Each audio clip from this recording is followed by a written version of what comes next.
Hello student. तो कल हमने अपना परसेंटेज का पार्ट 1 कवर किया। आज हम परसेंटेज के पार्ट 2 को कवर करने वाले हैं। ठीक है, तो परसेंटेज के जो बचे हुए कॉन्सेप्ट हैं उनको आज हम आगे कवर करने वाले हैं। तो परसेंटेज के जो कुछ कॉन्सेप्ट हमने कल डिस्कस किए थे उनसे रिलेटेड क्वेश्चंस भी मैं आपके लिए कुछ लेके आया हूँ ताकि हम उन क्वेश्चंस को आज डिस्कस कर सकें। ठीक है, तो पहले कॉन्सेप्ट एक डिस्कस कर लेते हैं, उसके बाद कुछ क्वेश्चन जो कल कॉन्सेप्ट किए थे उनके कुछ क्वेश्चंस करेंगे। ठीक है, चलो तो स्टार्ट करते हैं। आज का जो नेक्स्ट कॉन्सेप्ट है गाइस वो है आपका प्रोडक्ट कॉन्स्टेंसी रूल। तो गाइस प्रोडक्ट कॉन्स्टेंसी रूल क्या कहता है या क्या बताता है वो मैं आपको समझाना चाहता हूँ। ठीक है, बेसिकली आपने देखा होगा कि कुछ फार्मूलाज आपको यूज़ होते हैं, जैसे कि मान लीजिए प्राइस इनटू कंजप्शन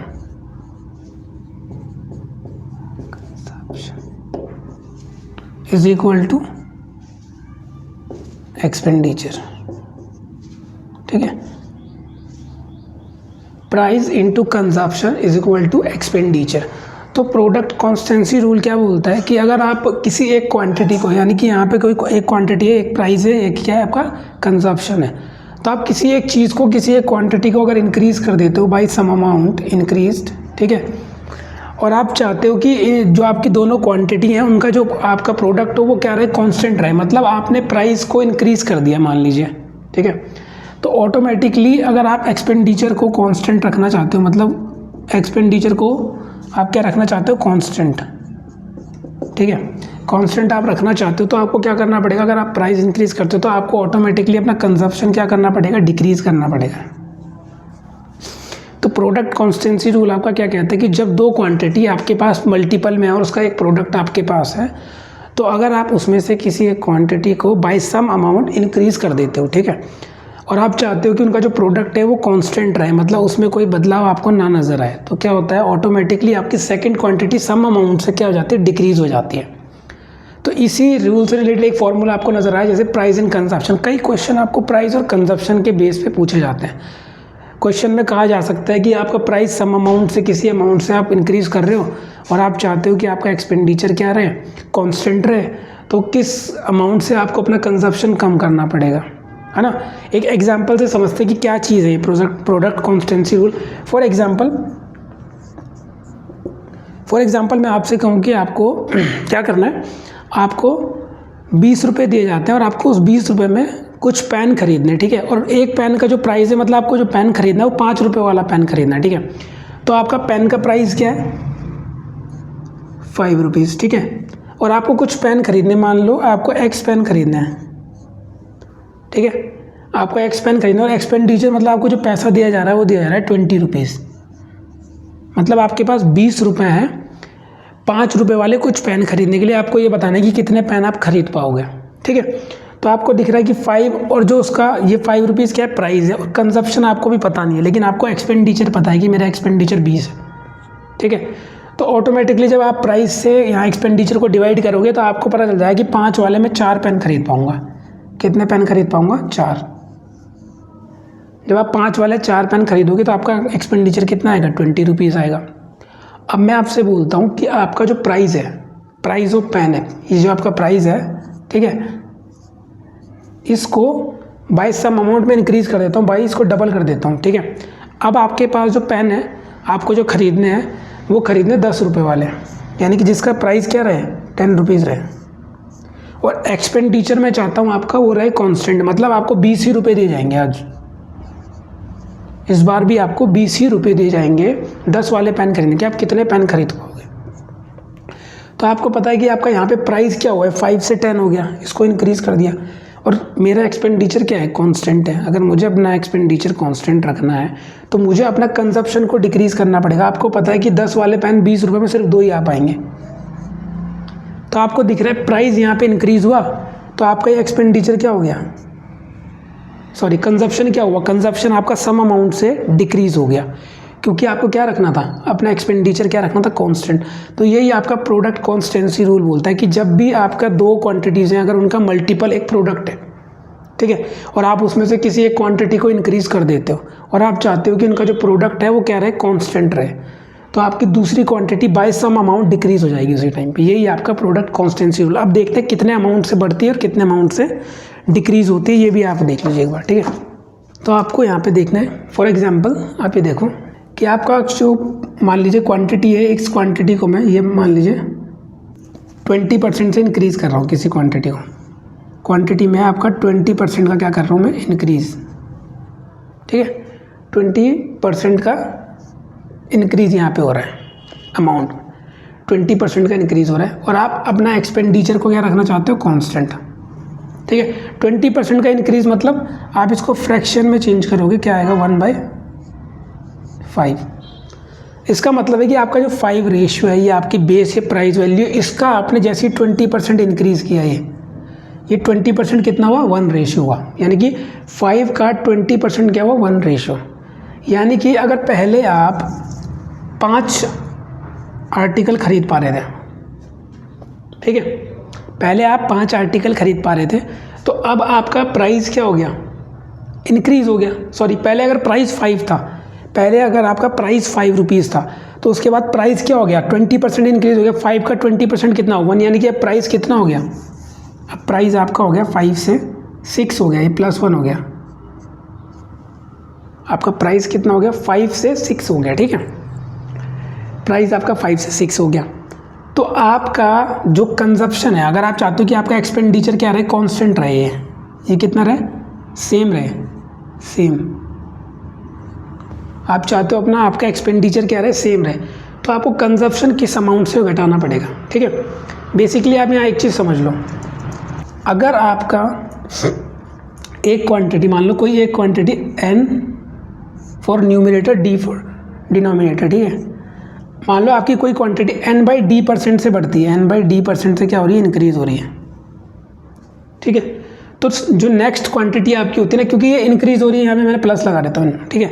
तो सेकंड क्वांटिटी आपकी हमेशा डिक्रीज़ होगी किस अमाउंट से, यहाँ पे लिखा है n/d, तो ये आपकी हो जाएगी n, क्योंकि यहाँ पे प्लस का साइन है, ठीक है, क्योंकि यहाँ पे प्लस का साइन है, तो आप यहाँ पे न्यूमरेटर डिनोमिनेटर को जोड़ के लिखोगे इसके यहाँ पे अपॉन में, तो आपकी दूसरी क्वांटिटी इस अमाउंट से डिक्रीज हो जाएगी, n/d से, सॉरी n/n+d से। अगर आपने मान लो एक अमाउंट को n/d, ये क्या आपका न्यूमरेटर और डिनोमिनेटर फॉर्म में, ठीक है, इससे इंक्रीज़ करते हो, तो अगली क्वांटिटी, क्योंकि यहाँ प्लस है मतलब इंक्रीज़ हो रहा है, तो अगली क्वांटिटी डिक्रीज़ हो जाएगी किससे, n/d। अब देख लो ये है क्या n/d। फॉर एग्जांपल आपका 20% से इंक्रीज़ करा आपने किसी को आर्टिकल के प्राइस को 20% से क्या कर दिया, इंक्रीज़ कर दिया, तो 20% का फ्रैक्शन फॉर्म क्या हो जाएगा, 1/5। देख लो ये n/d की फॉर्म में आ गया, ठीक है। n यहाँ पे हो गया 1, d हो गया आपका 5, और ये आपने इंक्रीज़ कर दिया इसको, यानी कि यहाँ प्लस का साइन। तो अगली क्वांटिटी किससे डिक्रीज़ होगी, मतलब अगर आपने प्राइस बढ़ा दिया तो कंजप्शन कैसे डिक्रीज़ करना पड़ेगा आपको, कंजप्शन आपको करना पड़ेगा डिक्रीज़, क्योंकि यहाँ पे इंक्रीज़ हो रहा था, अगली क्वांटिटी क्या होगी, डिक्रीज़ होगी। तो यहाँ पे माइनस, आपको पता है n की जगह n ही आता है यहाँ पे, यानी कि 1, तो यहाँ 1 ही आएगा, क्योंकि यहाँ पे प्लस का साइन है, तो दोनों को ऐड करके यहाँ पे आप डिनोमिनेटर में लिख दोगे 5 + 6 यानी कि 6। यानी कि अगर आपने एक क्वांटिटी को 1/5 से इंक्रीज़ किया, तो आपको जो सेम क्वांटिटी मल्टीप्लिकेशन में दूसरी वाली, उसको आपको डिक्रीज़ करना पड़ेगा किससे, 1/6 से डायरेक्ट, ठीक है। एक क्वांटिटी अगर बढ़ेगी तो अगली क्वांटिटी को आपको डिक्रीज़ करना पड़ता है, क्योंकि आप एक्सपेंडिचर क्या रखना चाह रहे हो, कांस्टेंट रखना चाह रहे हो। समझ में आया। तो 1/6, वो देखो यहाँ पे 20% से इंक्रीज़ हुआ 1/5, तो 1/6 की वैल्यू क्या होती है, 1/6 की वैल्यू होती है 16 होल 2/3%। यानी कि आपको कंजप्शन इतना डिक्रीज़ करना पड़ेगा अगर आप चाहते हो अपना एक्सपेंडिचर को कांस्टेंट रखना, ठीक है। सेम इसी का वाइस वर्सा रूल भी यूज़ कर सकते हो, मतलब अगर आपने यहाँ पे मान लो इस क्वांटिटी को डिक्रीज़ कर दिया, डिक्रीज़ मतलब माइनस, n/d से आप कोई क्वांटिटी माइनस कर रहे हो, तो अगली क्वांटिटी का क्या हो जाएगा, ये आपकी सेम से बढ़ जाएगी, पर यहाँ पे साइन चेंज हो जाएगा, ठीक है, क्योंकि यहाँ पे माइनस का साइन है, इसलिए यहाँ पे माइनस आएगा न्यूमरेटर डिनोमिनेटर के बीच में, ठीक है। ये आपका प्रोडक्ट कॉन्स्टेंसी रूल बोलता है। देखो इसको अप्लाई कैसे करना है, अभी शायद आपको ज़्यादा समझ नहीं आया होगा, अभी यहाँ पे समझ लेते हैं, ठीक है। एक क्वेश्चन से, एक एग्जांपल से समझते हैं। प्राइस इज इंक्रीज्ड बाय 12.5%, ठीक है। प्राइस इज इंक्रीज बाय 12.5%, ठीक है, and we want our expenditure remains constant, ठीक है, इसको हम चाह रहे हैं कि क्या रहे, कांस्टेंट रहे, expenditure remains constant, so by what amount we have to decrease our consumption, किस अमाउंट से इसको डिक्रीज करूँ मैं कि ताकि हमारा एक्सपेंडिचर क्या रहे, कांस्टेंट रहे। तो उसके लिए आपको पता है 12.5% इसका फ्रैक्शन होता है 1/8, यानी कि आपने किसी क्वांटिटी को क्या 1/8 से इंक्रीज कर दिया, तो अगली क्वांटिटी को डिक्रीज करना पड़ेगा, उसके लिए लगेगा माइनस साइन, ठीक है, क्योंकि यहाँ पे 1 न्यूमरेटर में तो 1 आएगा, क्योंकि यहाँ पे प्लस है तो इन दो को ऐड करके मैं डिनोमिनेटर में लिखूंगा, दैट इज 9। यानी कि अगर आपने किसी प्राइस को 1/8 इंक्रीज कर दिया और आप अपने एक्सपेंडिचर को कांस्टेंट रखना चाह रहे हो, तो आपको क्या करना पड़ेगा, 1/9 है ना, 1/9 से डिक्रीज करना पड़ेगा, और उसका परसेंटेज वैल्यू क्या होता है 1/9 का, इतना होता है 11 होल 1/%, इतना आपको डिक्रीज करना पड़ेगा अपने किसको, एक्सपेंडिचर को, ठीक है, ठीक है। तो ये आपका प्रोडक्ट कॉन्स्टेंसी रूल है। अगर सेम में यहाँ पे अगर डिक्रीज कर रहा होता 1/8 से, मान लो प्राइस को मैं डिक्रीज कर रहा होता, मान लो यहाँ पे मैं डिक्रीज कर देता हूँ इसको, अगर ये 1/8 से डिक्रीज हुआ होता तो यहाँ पे क्या होता है, इंक्रीमेंट, ठीक है। अभी आपका रेश 1 ही रहता और 8 यहाँ पे माइनस है तो इन दो को माइनस करके 1/7, तो 1/7 आपका क्या होता, डिक्रीज आपको करना पड़ता है, सॉरी ऐड का इंक्रीज आपको करना पड़ता है। अगर आप एक क्वांटिटी को डिक्रीज कर रहे हो 1/8 से, तो अगली क्वांटिटी को 1/7 से इंक्रीज करना पड़ेगा, यानी कि 7 पे आपको 1 रेशियो इंक्रीमेंट करना पड़ेगा।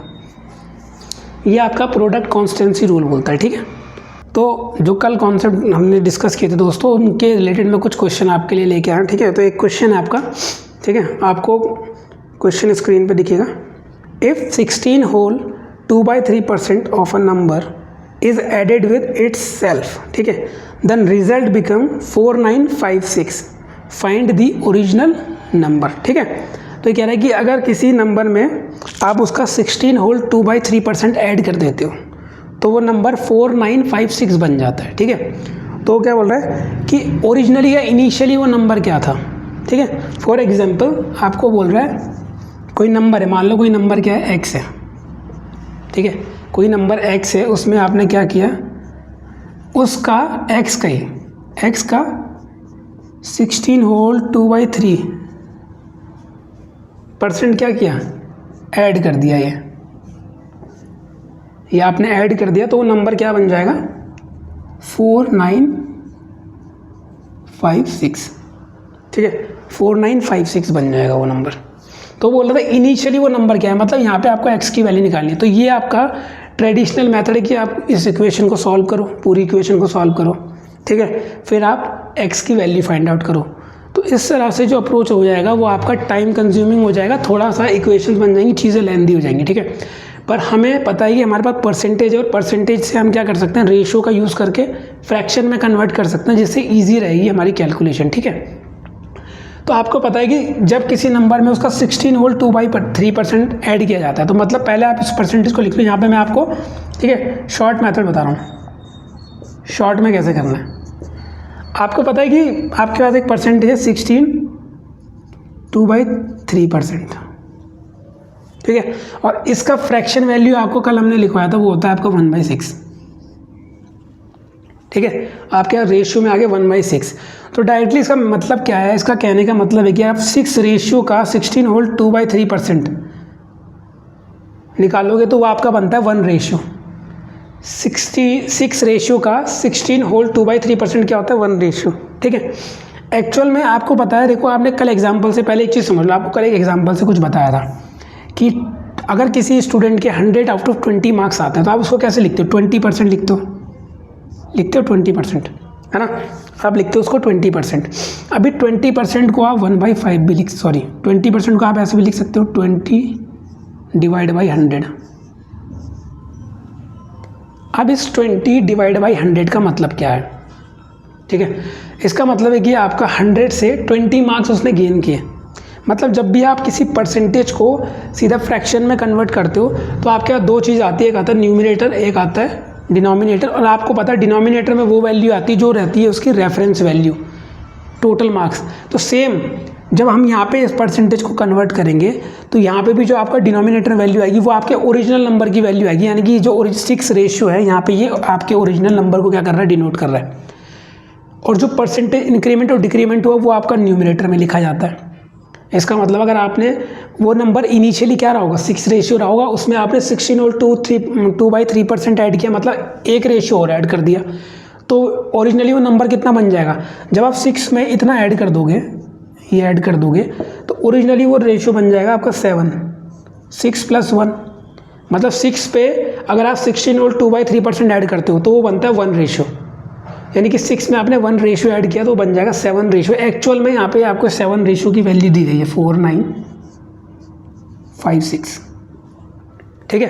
अब आप 7 से इसको डिवाइड करोगे, यहाँ आपको 1 रेशियो की वैल्यू मिल जाएगी, दैट इज़, ठीक है। आप डिवाइड करोगे यहाँ पर कितना आएगा, इससे कटेगा 7 टाइम 0, उसके बाद यानी कि 1 रेशियो की वैल्यू आपके पास क्या आ गई, 707। अब वो पूछ रहा था आपसे कि इनिशियली वो नंबर क्या रहा होगा, तो इनिशियली आपको पता है 6 रहा होगा, फिर इतनी परसेंटेज का इंक्रीमेंट किया तो +1 हो गया, ठीक है, 7 हो गया। तो इनिशियली वो क्या था, 6 रेशियो था, आपसे 6 रेशियो की वैल्यू पूछी, इनिशियली वो क्या रहा होगा, जो आपका इस इक्वेशन में x भी रहा है, ठीक है। अगर आप इस मेथड से करते हो तो यहाँ पे आपको x की वैल्यू निकालनी पड़ती, तो 6 रेशियो से आप 6 से मल्टीप्लाई कर दो, 70 × 6, यहाँ क्या करोगे, 42 कैरी 4 0 4 आएगा, यानी कि इनिशियली आपका नंबर क्या रहा होगा, ये रहा होगा, ठीक है। तो इस तरह से आप क्वेश्चन को कर सकते हो। अगर आपको परसेंटेज को फ्रैक्शन में चेंज करना था, आपको ज़्यादा कैलकुलेट करने की जरूरत नहीं, आप सिर्फ इतने से क्वेश्चन को क्या कर सकते हो, सॉल्व कर सकते हो, ठीक है। अगला क्वेश्चन देखते हैं, चलो अगला क्वेश्चन देखते हैं।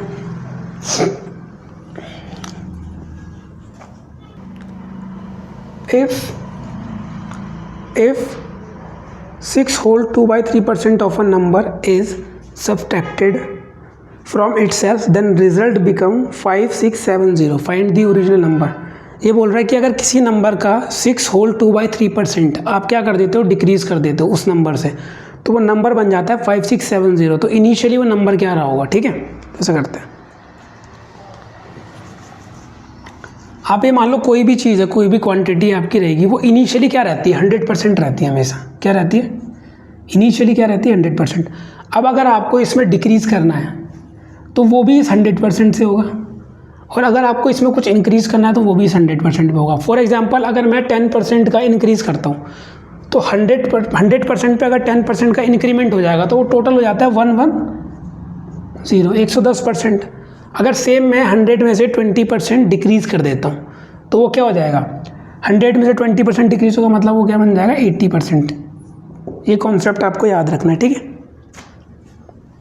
अब आप एक चीज़ समझो, जब आप किसी नंबर में से 6 whole 2/3%, ठीक है, इसको डिक्रीज कर रहे हो, क्या कर रहे हो, इसको डिक्रीज कर रहे हो, तो ये 100 से और होगा। पहले आप उसको फ्रैक्शन में चेंज कर दो, फ्रैक्शन में बदल लो। आपको पता है 16 whole 2/3 की वैल्यू क्या होती है, 1/16 होती है, यानी कि अब आपके पास ये ओरिजिनली नंबर क्या आ गया, ओरिजिनल नंबर क्या हो जाएगा, 16 रेशियो हो जाएगा, ठीक है। और आप उस पर डिक्रीज कर रहे हो 1 रेशियो का, ठीक है। 16 रेशियो पे आप अगर 6 whole 2/3% डिक्रीज कर रहे हो तो क्या हो जाएगा, वो 1 रेशियो में कन्वर्ट हो जाएगा, यानी कि आपको 60, वो ओरिजिनली वो नंबर 16 रहा है, उसमें से आपने 1 रेशियो को माइनस कर दिया, तो अब वो नंबर क्या बन जाएगा, ऑब्वियस ही बात है 16 में से अगर आप 1 माइनस करोगे तो 15 रेशियो बन जाएगा, ठीक है। और यहाँ पे जो आपको वैल्यू दी गई है वो आपको दी गई है क्या, 5670, ये आपको 15 रेशियो की वैल्यू दी गई है, ठीक है, ठीक है। तो ये आपको 15 रेशियो की वैल्यू दी गई, आप इससे डिवाइड करोगे, यहाँ पे 1 रेशियो की वैल्यू निकाल दोगे, 1 रेशियो की वैल्यू निकाल दोगे, ठीक है। 1 रेशियो की वैल्यू आप निकाल, ये आपका 378, ठीक है, ये आपकी 1 रेशियो की वैल्यू आ गई। अभी आपको क्या निकालना था, ओरिजिनली वो नंबर निकालना था। ओरिजिनली वो नंबर क्या रहा होगा, 16 रहा होगा, ओरिजिनली वो नंबर क्या रहा होगा, 16। तो 1 रेशियो की वैल्यू आपको पता है, इसको मल्टीप्लाई कर दो 16 से, 16 रेशियो की वैल्यू क्या हो जाएगी, 378 मल्टीप्लाई बाय 16, बस इसको आप मल्टीप्लाई कर दो तो ये आपका नंबर हो जाएगा 6048। यानी कि ओरिजिनली वो नंबर क्या रहा होगा, 6048 रहा होगा। ठीक है, तो इस तरह से आपको करना है। अगला क्वेश्चन आपके सामने, if 11 whole 1/9% of a number is added with itself then result become 900, find the original number. ठीक है, वो बोल रहा है कि कोई नंबर है उसका 11/1/9%, कोई नंबर है उसका 11 होल 1/9% हम क्या कर रहे हैं, उस नंबर में ऐड कर रहे हैं। मान लो x वो नंबर रहा होगा और इसमें आपने ऐड कर दिया उसी x का, क्या x का कितना, x का इतना परसेंट ऐड कर दिया, तो वो नंबर क्या बन जा रहा है आपका 900। ठीक है, तो या तो आप इस इक्वेशन को सॉल्व करो या आपको वही पता है हमारा पुराना अप्रोच क्या, 11 होल 1/9%। ठीक है, इसकी जो फ्रैक्शन वैल्यू होती है वो क्या होती है, 11 होल फ्रैक्शन 1/9 की वैल्यू क्या होती है 1/9। ठीक है, इसकी फ्रैक्शन वैल्यू आपके पास क्या है 1/9 है। ठीक है, तो अगर आप इसको फ्रैक्शन में जैसे कन्वर्ट करते हो तो अब आपको पता है ओरिजिनली वो नंबर 9 था और उसमें ऐड क्या किया गया, ये 1 रेशो, यानी कि अगर आप 9 रेशो के 11 होल 1/9% निकालोगे तो वो एक्चुअली बन जाएगा 1। यानी कि आपने 9 में अगर 1 ऐड किया तो वो नंबर क्या बन गया, एक्चुअल में 900 बन गया। मतलब जैसे आपने इसको ऐड किया यहाँ पे ये, तो ये इक्वल हो गया 900 के।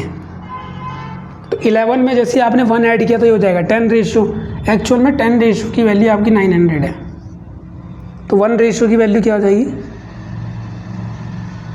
90। ठीक है, 1 रेशो की वैल्यू 90। और यहाँ पे ये ओरिजिनल नंबर पूछ रहा है, ओरिजिनल नंबर क्या था जब हम इसमें इंक्रीमेंट नहीं किया था, तो x था या फिर 9 रेशो बोल सकते हो आप। तो यहाँ पे 9 रेशो की वैल्यू क्या आएगी 90 मल्टीप्लाई 9 और ये आपका हो जाएगा 81 ही है। यानी कि ओरिजिनली वो नंबर क्या रहा होगा, ये रहा होगा। अगला क्वेश्चन है, if 64 is added in a number, if 64 is added in a number the number become 157 whole 1/7% of itself। ठीक है, अगर आप किसी नंबर, मान लो ये नंबर है आपका x, ये कह रहा है अगर आपने x में 64 ऐड कर दिया, ठीक है, तो ये नंबर क्या बन जाएगा, ठीक है, ये नंबर बन जाएगा 157 1/7% खुद का। ठीक है, तो एक चीज़ समझते हैं कि इनिशियली वो नंबर x है, तो इनिशियली वो नंबर क्या रहा होगा 100% रहा होगा। इनिशियली कोई भी नंबर क्या होता है वो आपका 100% होता है। यानी कि 157 1/7% में वो इनिशियली क्या रहा होगा, x की वैल्यू क्या रही होगी 100% रही होगी। और इस 100% में ये जो 64 जो ऐड हो रहा होगा ये किसके बराबर होगा 157/7% के। ठीक है, 100% और फिर ये 64 ऐड करने की वजह से कितना बढ़ रहा है 57.1/7%। तो एक्चुअली अगर मैं इसको फ्रैक्शन में तोड़ूँ तो 100% का फ्रैक्शन आपको पता है 1 होता है। ठीक है, क्या होता है 1 होता है। और 57 होल 1/7 का जो फ्रैक्शन होता है वो होता है आपका 4/7। इसकी फ्रैक्शन वैल्यू आती है 4/7। ये आप सॉल्व करके देख सकते हो। ठीक है, आपको 1/7 की वैल्यू पता है 14.28% होती है। उसको जब आप 4 से मल्टीप्लाई करोगे तो आपका ये आ जाएगा 57 होल 1/7 आ जाएगा आपका। ठीक है, आपको कल जो फ्रैक्शंस लिखाया था आप उसमें जाके देख सकते हो 1/7 की वैल्यू क्या थी, वो थी आपकी 14.28%। ठीक है, उसको जब आप 4 से मल्टीप्लाई करोगे तो आपका ये आ जाता है 57 होल 1/7%। ठीक है, तो इसको मैं फ्रैक्शन में डायरेक्टली ये लिख सकता हूँ ये। ठीक है, अभी जब आप ऐड कर दिए यहाँ पे तो यानी कि x में जैसे ही आपने उसका 64 ऐड करा तो वो कितना बढ़ गया इसके। तो डायरेक्टली आप यहाँ पे क्या बोल सकते हो, इस 4/7 की वैल्यू क्या है एक्चुअल में यहाँ पे इंक्रीमेंट में,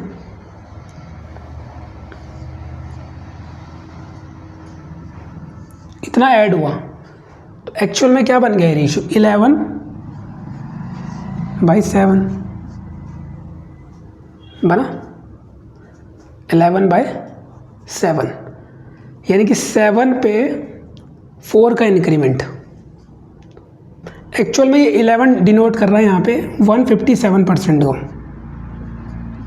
इसको, और ये 7 आपका क्या है यहाँ पे 100% की वैल्यू है। ठीक है, तो आपको पता है कि इस 7 पे 4 का इंक्रीमेंट हुआ। एक्चुअल में इंक्रीमेंट कितना किया था उसने, कितना ऐड किया था 64 ऐड किया था। ठीक है, 64 ऐड किया था। तो यहाँ पे देखो आप, तो यहाँ पे मैं डायरेक्टली बोल सकता हूँ कि 4 रेशियो यहाँ पे इंक्रीमेंट हुआ 7 पे 4 का, यही 4 रेशियो इक्वल रहा होगा 64 के। तो 1 रेशियो की वैल्यू क्या निकल के आई यहाँ पे, 1 रेशियो की वैल्यू निकल के आई आपकी 16। ठीक है, एक्चुअल नंबर पूछ रहा है यानी कि 100% की वैल्यू पूछ रहा है, 100% क्या आ रही होगी। तो 1 रेशियो की वैल्यू 16 आई, तो एक्चुअल में वो नंबर क्या था 7 था। तो यानी कि 7 की वैल्यू क्या आई, 7 रेशियो की वैल्यू 16 × 7, इसको मल्टीप्लाई कर दो उसमें, कैरी 4 7 7, एक्चुअल में वो नंबर क्या रहा होगा 112 रहा होगा। ठीक है, तो इस तरह से आप ब्रेक करके कर सकते हो परसेंटेज में। ठीक है, सॉल्व कर सकते हो उसको। एक्चुअल में ये 4/7 आया कैसे, तो पता होगा आपको 4/7 आया आपका ये, सॉरी ये आपका 100% का जो फ्रैक्शन रहता है वो रहता है 1। ठीक है, 57.1/7 की फ्रैक्शन वैल्यू आती है 4/7। इसको आपने सॉल्व किया तो टोटल 157 इसका फ्रैक्शन वैल्यू बना 11/7, यानी कि वो नंबर इनिशियली 7 रहा होगा और उसमें जैसे ही आपने कुछ ऐड किया यानी कि 64 ऐड किया, वो क्या बन गया 11 रेशियो बढ़ गया। तो एक्चुअली हमने 4 रेशियो ऐड किया था तो 64 ऐड किया था तो वो नंबर बना था 157। ठीक है, कोई भी नंबर इनिशियली 100% होता है, उसमें जो भी इंक्रीमेंट होगा वो उसके बाद होगा। तो x हमेशा यानी कि वो नंबर अगर x रहा होगा तो वो 100% रहा होगा। जैसे 64 उसमें 64 ऐड किया तो 57 होल 1/7% ऐड हो गया इनिशियली, और बढ़ गया, वो इंक्रीज़ हो गया। तो वही हमने यहाँ पे निकाला 4 रेशियो की वैल्यू 64। ठीक है, इस तरह से आप कर सकते हो। अगला क्वेश्चन है, if the radius of a circle is increased by 25%, if the radius of a circle is increased by 25%, then what is the percentage change in area, then what is the percentage change in area। ठीक है, तो अगर आप किसी circle की radius को 25% increase कर देते हो तो उसके एरिया में कितने % का चेंज आता है ये आपको बताना है। ठीक है, तो सबसे पहले आप ये समझ लो कि सर्कल का एरिया क्या होता है। सर्कल का एरिया, ठीक है, सर्कल एरिया ये आपका रहता है πr²। ठीक है, अब आपको पता है पाई जो होता है वो कांस्टेंट है, इसकी वैल्यू आपको पता है 22/7 रहती है, लेकिन आर की वैल्यू आपको पता नहीं है, ये कुछ भी हो सकती है किसी भी क्वेश्चन में आर। ठीक है, रेडियस की वैल्यू कुछ भी हो सकती है। एक्चुअली आप यहाँ पे इंक्रीज़ किस में कर रहे हो, आर में इंक्रीज़ कर रहे हो 25% का। ठीक है, आपने 25% का इंक्रीज़ किया रेडियस में, रेडियस 20% का इंक्रीमेंट। ठीक है, अब 20% का फ्रैक्शन वैल्यू क्या होगा 1/25% का 1/4 होगा।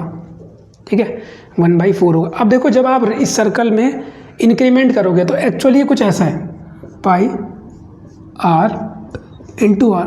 अगर आपने 25% यहाँ रेडियस में इंक्रीमेंट किया तो वो यहाँ पे भी हो जाएगा और यहाँ भी हो जाएगा, 2 बार हो जाएगा। ठीक है, यानी कि 25% का इंक्रीमेंट मतलब यहाँ पे देख लो कैसे, अगर रेडियस पहले 4 रही होगी, अगर रेडियस आपकी पहले क्या रहेगी, यहाँ लिख लेता हूँ बिफोर और आफ्टर। ठीक है, बिफोर और आफ्टर का केस है। अगर आपकी पहले रेडियस 4 रही होगी, 4 रेशियो, ठीक है, तो बाद में कितनी हो गई, वो कितना इंक्रीमेंट हो गया 1 का, है ना। अगर आपने इंक्रीज़ किया तो ये क्या हुआ 4 पे 1 का इंक्रीमेंट, 25% का इंक्रीमेंट एक बार रेशियो में, तो 4 से क्या रही गई होगी रेडियस 5 हो गई होगी। क्योंकि यहाँ पे R 2 बार है तो एक बार और अप्लाई करूँगा मैं, फिर से रेडियस 4 से क्या होगी 5 हो जाएगी। ठीक है, पाई की वैल्यू कांस्टेंट है तो कांस्टेंट वाली चीज़ों का आप हटा सकते हो, मतलब अगर उसको कंसीडर नहीं भी करोगे तो आप परसेंटेज चेंज निकाल सकते हो। ठीक है, अगर आप पाई की वैल्यू को नहीं भी रखोगे तो आप परसेंटेज चेंज निकाल सकते हो, क्योंकि आपको पता है कि जो इंक्रीमेंट या डिक्रीमेंट जो भी हमारे क्वेश्चन में दिया है वो R में हो रहा है। एक्चुअली 25% का इंक्रीमेंट है, मतलब बिफोर पहले क्या थी 4 रेशियो रही होगी, एक का इंक्रीमेंट हो 5 होगी, क्योंकि मल्टीप्लाई में 2 बार तो हम 2 बार कर रहे हैं 4 से 5।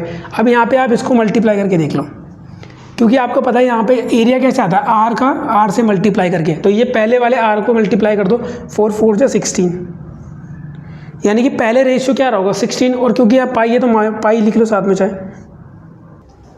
ठीक है, इसको ऐसे समझते हैं, इसको आप ऐसे लिख सकते हो पाई R इंटू R।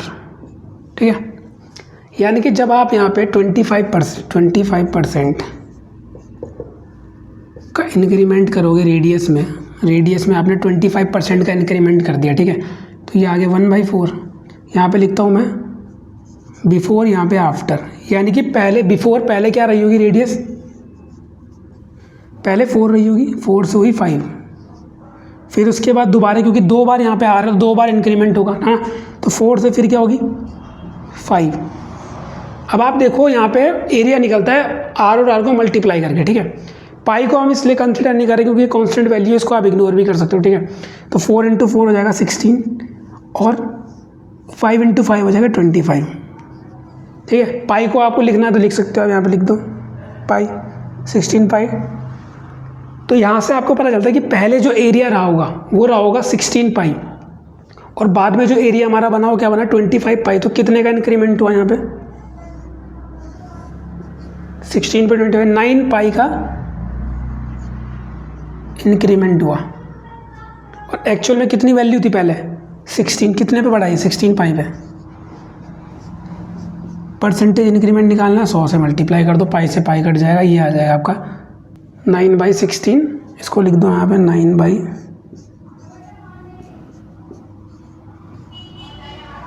ठीक, आपको 1/16 की वैल्यू पता है 6.25 होती है। ठीक है, 1/16 की वैल्यू क्या है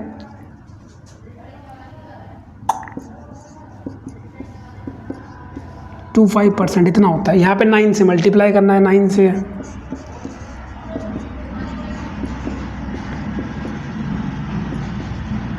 या आपका ये आंसर आ जाएगा। जैसे आप 9 से 6.25 को मल्टीप्लाई करोगे आपका आंसर निकल के आ जाएगा। ठीक है, तो कुछ इस तरह से आपको करना है सर्कल का क्वेश्चन। अब अगला जो आपका एक क्वेश्चन है वो देखिए। ठीक है, a man multiply a number by 7/4। ठीक है, a man multiply a number by 7/4 instant of 3/5। ठीक है, find the percentage change in revenue. देखिए, एक इंसान है, उसको क्या करना था, किसी नंबर को 7/4 से क्या करना था मल्टीप्लाई करना था। मान लो वो यहाँ नंबर कोई नंबर रहा होगा, ये कोई नंबर रहा होगा, मतलब उसको किसी नंबर को 7/4 से मल्टीप्लाई करना था, पर उसने गलती से क्या कर दिया, गलती से उसने क्या कर दिया, इस नंबर को मल्टीप्लाई कर दिया 3/5 से। ठीक है, उसको करना तो ये था कि 7/4 से एक नंबर को मल्टीप्लाई करना था, पर गलती से उसने क्या कर दिया, उसी सेम नंबर को 3/5 से मल्टीप्लाई कर दिया। तो बोल रहा है कि इस गलती के दौरान जो परसेंटेज चेंज आएगा ना वो कितना होगा, कितना परसेंटेज चेंज आपका क्वेश्चन में आएगा। तो ये नंबर, आप कोई भी नंबर है इसको लेट कर लो। लेट कैसे करना है आपको देख लो, दोनों नंबर के डिनोमिनेटर में जो नंबर है ना 4 और यहाँ पे 5, ऐसा नंबर आपको लेना है, ऐसा नंबर आपको चूज़ करना है जो दोनों का मल्टीपल हो, जो दोनों से डायरेक्टली क्या हो जाए, कट हो जाए, सिंप्लीफाई हो जाए। तो मुझे दिखाई दे रहा है 4 और 5 का जो सिंप्लीफाई फॉर्म होगा, कि मैं अगर 20 कंसिडर कर दूँ नंबर यहाँ पे 20, तो दोनों के मल्टीपल है, दोनों से इजीली सिंप्लीफाई हो जाएगा। ठीक है, अब मान लो वो नंबर 20 था, उसको 7/4 से मल्टीप्लाई करना था, उसके बदले उसने 3/5 से मल्टीप्लाई कर दिया, तो परसेंटेज चेंज क्या आएगा। तो आप पहले रिजल्ट निकाल लो, आप 4 से इसको डिवाइड करोगे, ये आएगा 5 टाइम। ठीक है, 7 5 सा 35। ठीक है, और 5 से आप यहाँ पे इसको कट करो, कितना टाइम जाएगा, 4 टाइम, 4 3 जा 12। यानी कि आपका जो रिजल्ट है वो आना 35 चाहिए था, लेकिन रिजल्ट आया क्या, गलती की ना उसने, यहाँ पे गलती की वजह से कितना है 12, तो कितना डिक्रीज, मतलब कितना उसका रिजल्ट डिक्रीज हुआ। तो 35 से अगर आप 12 माइनस करोगे तो कितना डिक्रीज होगा आपका, लगभग 23। यानी कि ये जो नंबर था 35 आना चाहिए था, इसको हमने ये 23 टाइम कम हो गया, सॉरी 23 कम हो गया, और तब जाके क्या बचा 12। तो एक्चुअल में कितना डिक्रीज हुआ रिजल्ट, ये 23 डिक्रीज हुआ 35 पे, ठीक है। और इसको आप 100 से मल्टीप्लाई करोगे तो आपका क्या आ जाएगा, आंसर आ जाएगा। जैसे इसको सॉल्व करोगे इतना आपका परसेंटेज चेंज आया नंबर में, एक गलती करने की वजह से, ठीक है। तो इस तरह के क्वेश्चन को आप ऐसे सॉल्व कर सकते हो। अब दोस्तों हम एक ऐसा टाइप डिस्कस करने वाले हैं जो परसेंटेज चैप्टर का बहुत इंपॉर्टेंट कॉन्सेप्ट है, और ज़्यादातर क्वेश्चन अगर आपको परसेंटेज में दिखाई देते हैं तो इसी टाइप के क्वेश्चंस आपको दिखाई देते हैं एग्जाम्स में, ठीक है। तो ये आपका प्राइस कंजप्शन बेस्ड क्वेश्चन है, ठीक है। बहुत ज़्यादा क्वेश्चन इस कॉन्सेप्ट पे पूछे जाते हैं, ठीक है। तो आपका अगला क्वेश्चन है, the price of a sugar is increase by 20%। The price of a sugar is increase by 20%, by how much percent of the consumption is decrease so that expenditure will remain constant, ठीक है, या will not increase. मतलब आपने क्या किया कि sugar के price को 20% से क्या कर दिया, इंक्रीज कर दिया, ठीक है। और अब आप चाह रहे हो कि जब प्राइस बढ़ जाए उसके बाद भी आपका जो एक्सपेंडिचर है वो कांस्टेंट रहे, मतलब उसमें कोई चेंज ना है। तो आपको ऑब्वियस सी बात है अपना कंजप्शन कम करना पड़ेगा। मतलब पहले आप मान लो 100 रुपये में कुछ चीज़ खरीद पाते थे, मान लो आप 10 kg चीज़ ले पाते रहे, 10 kg, 100 रुपये में पहले आप 10 kg ले पाते रहे। अगर प्राइस आपको बढ़ा दिया जाए, मान लो आपने उस आर्टिकल का प्राइस बढ़ा दिया, मान लो 100 रुपये में पहले 10 kg शुगर ले पाते थे आप, 100 रुपये में पहले 10 kg शुगर ले पाते। अगर शुगर के प्राइस को बढ़ा दूंगा तो क्या तब भी आप 100 रुपये में 10 kg शुगर ले पाओगे? तो आपको कंजप्शन कम करना पड़ेगा ना, कुछ कंजप्शन कम हो जाएगा प्राइस के हिसाब से। इसका मतलब जब आप अपना ये एक्सपेंडिचर को कांस्टेंट रखना चाहते हो और अगर आपका प्राइस बढ़ जाए तो कंजप्शन ऑटोमेटिकली कम हो जाएगा, अगर प्राइस घट जाएगा तो कंजप्शन ऑटोमेटिकली बढ़ जाएगा। तो ये आपको प्रोडक्ट कॉन्स्टेंसी रूल में भी बताया था, ठीक है। अभी देखते हैं इसको यूज़ कैसे करना है, क्वेश्चन यूज़ कैसे करना है, राइट। आप देखो, the price of a sugar is increase by 20%, मतलब ये रहा होगा प्राइस, कंजप्शन, एक्सपेंडिचर, ठीक है। अगर आपने प्राइस को 20% इंक्रीज कर दिया, मान लो कि शुरू में यहाँ पे क्या करना, आपको लेट कर लिया करो स्टार्टिंग में। मान लो लेट आपका प्राइस क्या रहा होगा, शुरू में 100% रहा होगा या 100 रहा होगा, 100 शुरू में प्राइस कितना रहा होगा, 100 रहा होगा। और अब आपने प्राइस को क्या कर दिया, 20% इंक्रीज़ कर दिया भाई, यानी कि प्राइस क्या हो गया, 100 से क्या हो गया, 120 हो गया, है ना। 20% इंक्रीज़ का मतलब क्या है, अभी आपने क्या किया, 20% क्या किया, 20% बढ़ गया, मतलब 120 हो गया, ठीक है। एक्चुअल में आप अपने एक्सपेंडिचर को सेम रखना चाह रहे थे, मान लो 100 से 120 हुआ, लेकिन मैं चाह रहा था कि मेरा जो एक्सपेंडिचर है वो 100 ही रहे, हो कितना गया 120। तो मुझे क्या करना पड़ेगा, 100 पे लाने के लिए क्या करना पड़ेगा, यहाँ से 20 कम करना पड़ेगा, 120 से 20 कम करना पड़ेगा, तभी तो 100 रिमेन रहेगा। एक्चुअल में यहाँ 120 हो गया, लेकिन मैं कम करना चाह रहा हूँ, 100 करना चाह रहा हूँ, तो मुझे 120 को 20 कम करना पड़ेगा, ठीक है। तो वही क्या हो जाएगा, आपका एक्सपेंडिचर हो जाएगा। मान लो तो आपने क्या किया, 20 कम किया, कितने पे, 120 पे। इसको 100 से सॉल्व कर लो,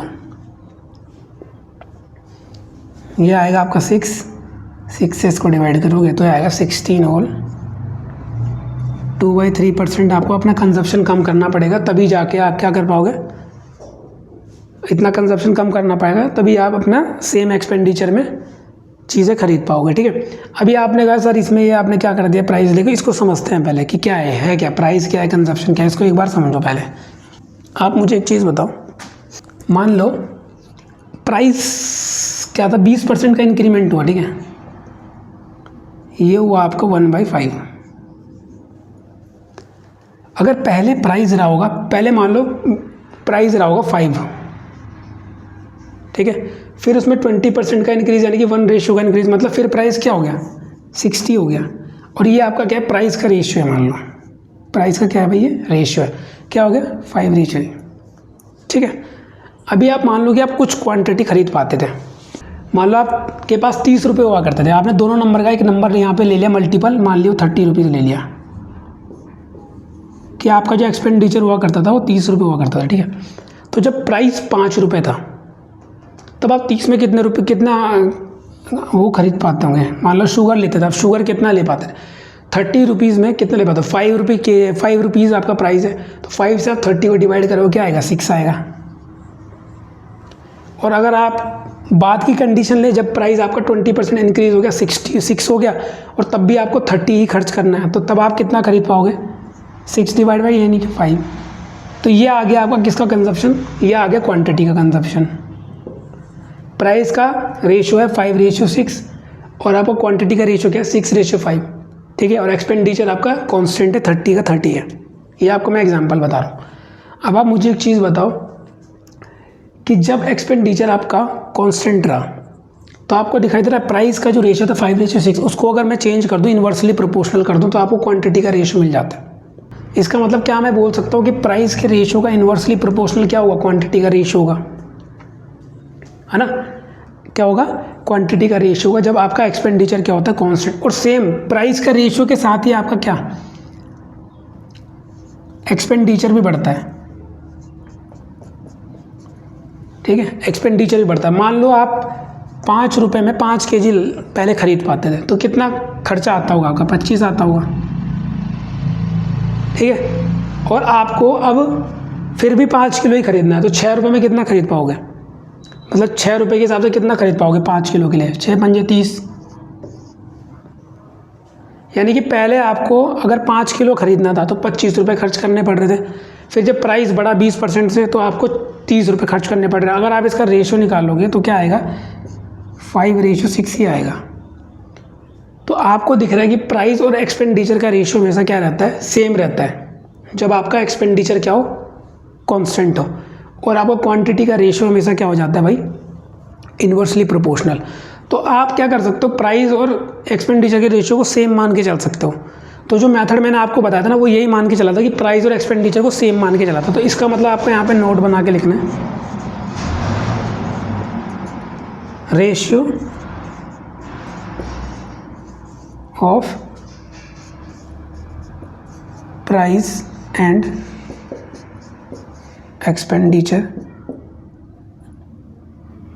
इज सेम, ठीक है। Ratio of price and expenditure is same but ratio of quantity, ratio of quantity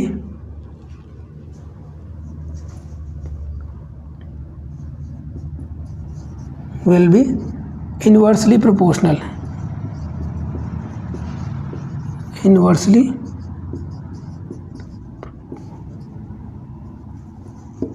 proportional, ठीक है। Ratio of price and expenditure is same but ratio of quantity will be inversely proportional, ठीक है। ये हो जाएगा आपका। अब देखते हैं क्वेश्चन को दोबारा। प्राइस में 20% का इंक्रीज हुआ भाई, उसी क्वेश्चन को दोबारा कर रहे हैं, ठीक है। 20% का इंक्रीज मतलब 1/5, यानी कि पहले मान लो 100 रुपये खर्चा होता था आपका, 100 रुपये आपकी कॉस्ट थी, उसमें प्राइस में 20% का इंक्रीज हो गया, यानी कि कितना हो गया, 120 हो गया, 100 से 20% का इंक्रीज, ठीक है। 100 से 120 हो गया। एक्चुअल में मैं अपना एक्सपेंडिचर को कांस्टेंट रखना चाह रहा हूँ। देखो ये तो प्राइस का रेशियो है, प्राइस हुआ, प्राइस को ही मैं क्या मान सकता हूँ, एक्सपेंडिचर। मैंने लिखा था ना प्राइस और एक्सपेंडिचर का रेशियो सेम रहेगा, मतलब सेम रहेगा। तो यहाँ पे आप अपना एक्सपेंडिचर कितना करना चाह रहे हो, एक्चुअल में उतना ही रखना चाह रहे हो, यानी कि 120 नहीं रखना चाह रहे हो, आप 100 ही रखना चाह रहे हो। तो 120 से 100 बनाने के लिए क्या करना पड़ेगा, माइनस क्या करना पड़ेगा भाई, 20 करना पड़ेगा। किस पे करना पड़ेगा, 120 पे करना पड़ेगा। तो मैं लिख सकता हूँ यहाँ पे कि -20 और परसेंटेज के लिए 100, ये आ जाएगा आपका 6। ये हो गया 1/6। जैसे आप 100 को 6 से डिवाइड करोगे आपका 16 होल 2/3% आएगा। मतलब अगर आप अपने कंजप्शन को 16 होल 2/3% कम करते हो तो आपका एक्सपेंडिचर सेम रहेगा, ठीक है। तो ये आपका क्वेश्चन हो गया।